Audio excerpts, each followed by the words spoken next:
বল্টু বলতো টেনশন কাকে বলে? মনে করেন আপনি গাড়ি নিয়ে রাস্তায় বের হলেন, সুন্দরী একটি মেয়ে লিফট চাইলো আর আপনি লিফট দিলেন।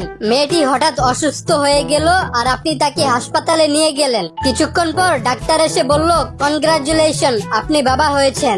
অবাক হয়ে আপনি ডাক্তারকে বললেন আপনি তো তার স্বামী না, কিন্তু মেয়েটি জোর দিয়ে বলতে লাগলো আপনিই তার স্বামী। এই কথা শোনার পর আপনার ভিতরে যে ফিলিংস আসবে সেটাকেই টেনশন বলে। আচ্ছা বল্টু বলতো, খাওয়া দাওয়া আর ভালোবাসার মধ্যে মিল কোথায়? খাওয়া দাওয়া আর ভালোবাসা দুইটারই একটা লিমিট আছে। যদি কেউ লিমিট ক্রস করে তাহলে বমি হওয়ার সম্ভাবনা আছে। বল্টু আমি অসংখ্য দুঃখিত, কেন? কারণ আপনার অপারেশন করার সময় আমার হ্যান্ড গ্লাভস আপনার পেটের ভিতর রয়ে গেছে। এখন আমি আপনার আবার অপারেশন করব। আপনার কি মাথা খারাপ?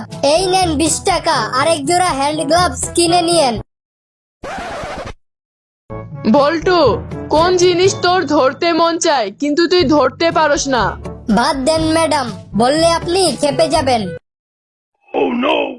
বল্টু প্রেম নিয়ে একটি বাক্য বল। প্রেম